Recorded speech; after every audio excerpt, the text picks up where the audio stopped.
Hello everyone. Today I'm really excited to have a look at the fall and rise of Final Fantasy XIV, a documentary about the story of Final Fantasy XIV with you guys together. And I'm really so excited and curious about like the whole story and everything. I've already seen a video to Final Fantasy XIV version 1 in a nutshell. But this one is even more detailed and it's like a documentary basically. So yeah, let's have a look at this one.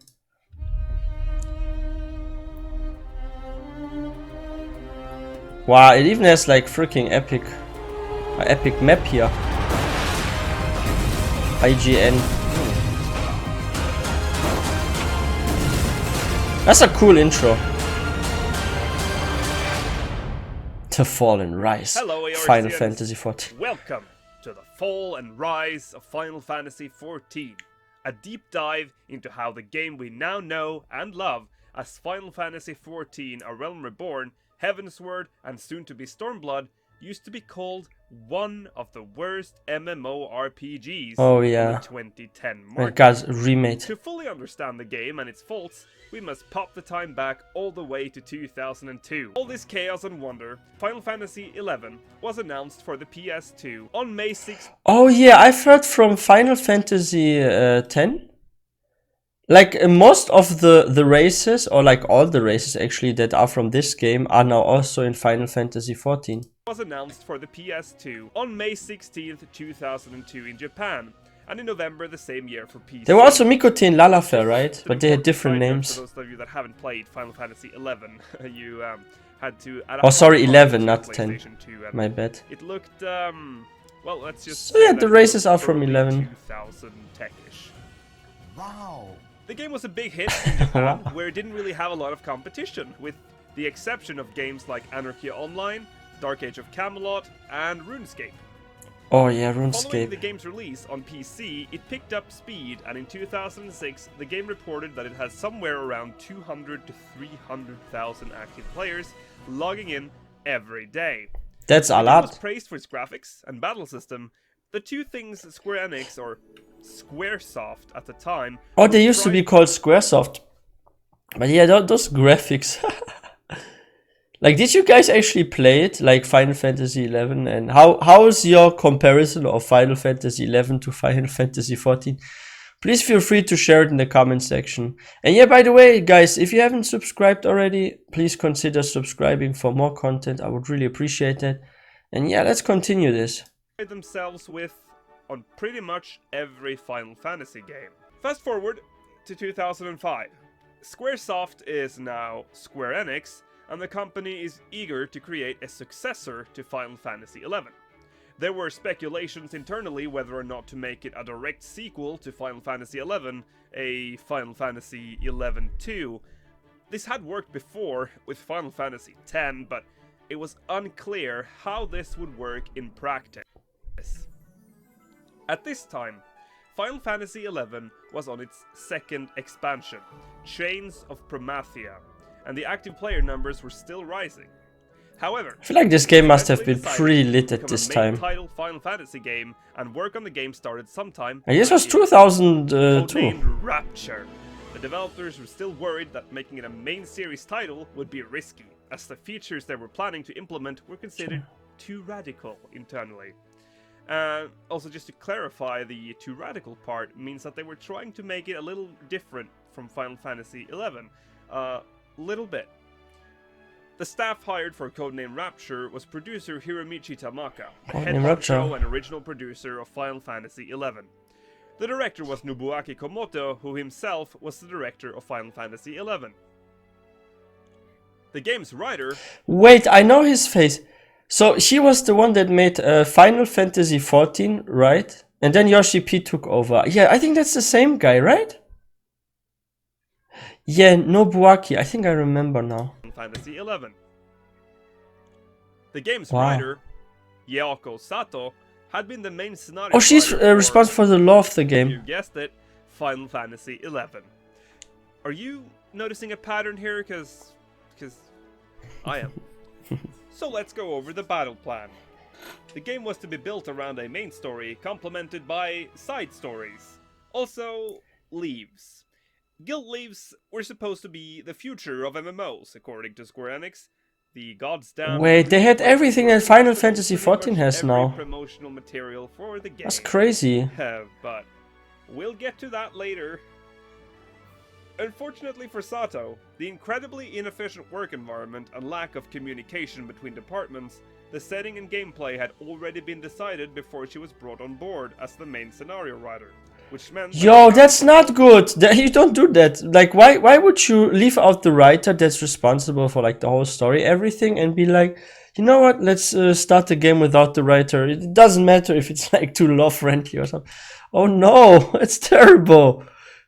Because without her, there would be no story, right? She was brought on board as the main scenario writer, which meant that she had to consult the rest of the team every time she wished to use any of Eorzea's main locations in a certain way. That slows things down a lot. The story of Final Fantasy XIV was supposed to focus on the conflict between the 5 main races of Eorzea and the troublesome beast tribes and their stupid primals. Yeah, the primals, they still make troubles. Wait, you didn't even make it to 1.0, did you? We'll get back to you later as well. Anyway, the story would also feature a third conflict with the mighty Garlean Empire. Oh yeah. Serving as the title's iconic I can't wait to kick their butts. Speaking of iconic, the game's logo was to once again be designed by the extremely talented Yoshitaka Amano. Seriously, this is the guy behind pretty much every single Final Fantasy logo, so take a look at his previous work. It is absolutely amazing. Yeah, it looks really nice. What I love about the logos, if you look at all the Final Fantasy logos here, like you immediately see, oh, this is Final Fantasy. And even though you see it's like Final Fantasy, and it's like the same sort of style in a way, right? It's always like quite unique at the same time. It's like keeping it real with the brand and staying real with the brand, but adding some sort of diversity so you know, oh, that's another chapter. Like, look at that writing and everything and the way it's represented. Like they all are like clearly Final Fantasy, but they're unique. I like that. It is absolutely amazing. Yeah, it is. All of it. The logo for Final Fantasy XIV. I've played some of was those. Designed around the importance of weapons and take a look at I was so young when I played the previous Final Fantasy games. When I first read what the concept was, like in my I got teens. a little bit confused, but don't worry, it will make sense a few seconds later. The concept for this logo is a wheel. A wheel? Okay, so why a wheel? The wheel in question was a wheel of adventurers, arranged so their backs were exposed and they needed to rely on their comrades and friends for support. So as you can see, it's sort of like a wheel. Ah, now I see. Because multiplayer, you need others to do stuff, so it's like multiple wheels holding the carriage or something like that. Leaders that had no previous experience from MMOs. So he had to adjust from working on a single, static project where what was done to creating artwork assets for a game that was supposed to be constantly updated and expanded. Yo, but I think that's actually quite challenging or difficult. If you come from like a whole different genre of games and you go into another one, like if you have like a single player sort of thinking and you're used to single player, then it's like difficult for yourself to imagine, oh, how would that be if this was like in multiplayer? What do people like in multiplayer? What do they want to do together and stuff like that? Like with like art design and stuff, it's not so bad if you did like art designs for other genre. But if you're like into like, for example, combat or I don't know, quests or something, and you're from single player moving to multiplayer, you maybe bring that single player thought with you. But the single player thought has no place in a multiplayer game, right? So I see why there were like some challenges at the beginning. Needless to say, he had some serious work ahead of him. Now, when the team finally sat down and started planning the actual game world, they quickly decided to once again use a high fantasy aesthetic, and the world was supposed to encourage exploration. Exploration. Yeah, we'll get back to that later as well. Oh yeah. With the more abstract ideas ready, they started with the actual world. The team created a detailed profile of Hydaelyn, including its relation with other planets, ecosystems, climate, and geography to promote a sense of realism. Seriously, I know Ulda, it's one of my most favorite cities. My gods, their attention to I detail love is Ulda. admirable. As development continued, the world was being sculpted by the art department. It was decided that larger seamless zones I feel like they did such a good job with the than a world. It looks series very of smaller magical. zones with zone dividers to stick with their realism mantra. In addition to this, they Like, I'm actually wondering how long it took for the team to finish Ulda. And there are like so many cities, but for like one city. And like, look at that. There are so many different kind of things. That looks like a freaking tea cup or something, or like a cup, right? There's like, what is that? A sweet potato? It's interesting if you look at dividers to stick with their realism mantra. Oh, those are In bags, addition no, to this, not they cups. I thought cup. supposedly put a lot of effort into the topography and varied lighting. Yeah, but of the graphic environment was to not make good sure they then. Didn't seem repetitive. Not like now. It would appear, however, that they would make one asset, say this passage right here, OMG, look at the textures. and then evenly distribute this all over the zone. Sometimes mirrored, other times at an odd angle, but always the same asset. So, take a look at this map.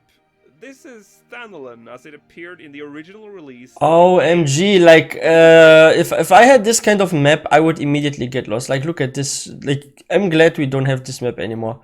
Like, I can tell what is what. I can only see, okay, that's Ulda, But, like, look at this. What are those things? Are those supposed to be, like, lakes, rivers, or stuff? Like, what is that? Like, it looks so confusing. It looks like so many cubes put together to form a map or something. Release of the game.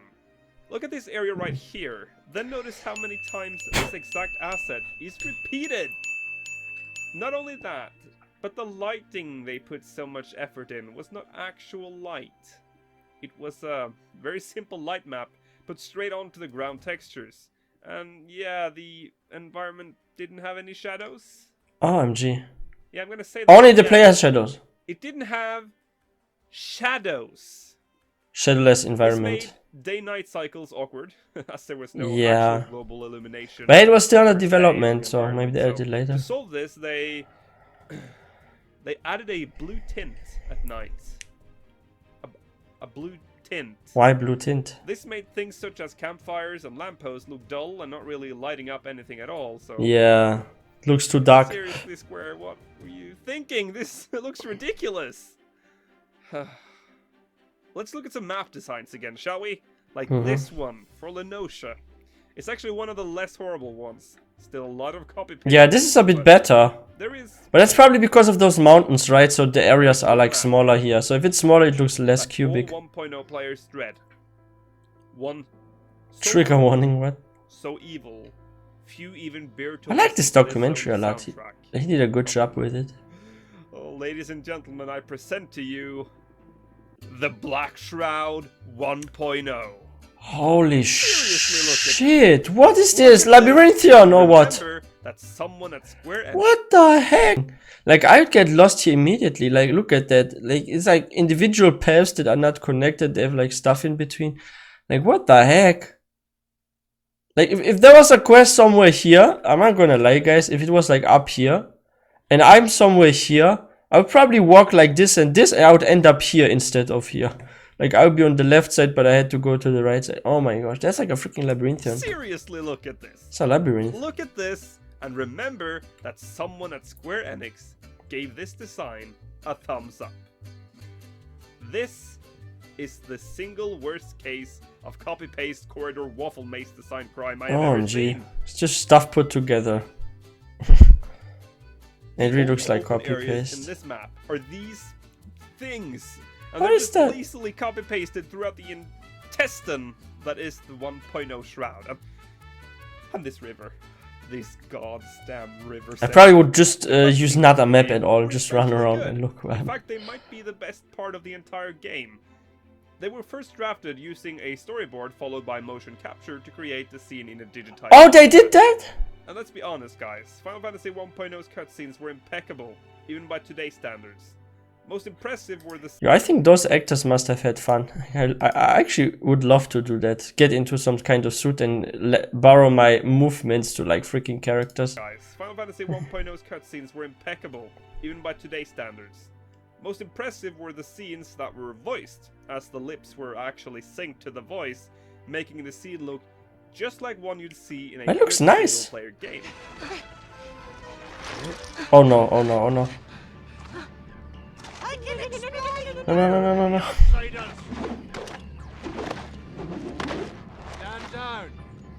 However, the devs' almost obsessive attention to graphical fidelity was one of the many reasons why this game was destined to fail. There was too much focus on graphics. Minsa, for example. It was one of the most challenging cutscenes for the devs to create, as it featured a real-time rendering of a scene involving multiple NPCs running around with monsters. Was it that one that was like lagging a lot? Yeah, that's the one that was constantly lagging. Jumps out of the sea and over the ship. And some people had crashes with that. This scene is that each of the giant sea serpent's fins were individually animated, causing most computers at the time to struggle past 10 FPS or flat out crashing to desktop due to the strain on the system.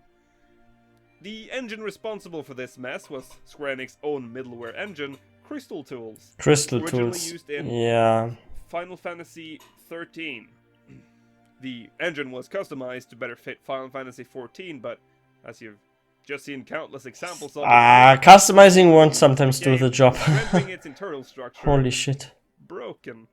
This is all in hindsight, of course, as back in 2009, when the game was about to be revealed, Square Enix had already approved the designs and was ready to announce the game. Yeah. But nothing would make... That was a slow development, wow. ...shiver more than this thing. This monster not only made the game run slower than your grandma...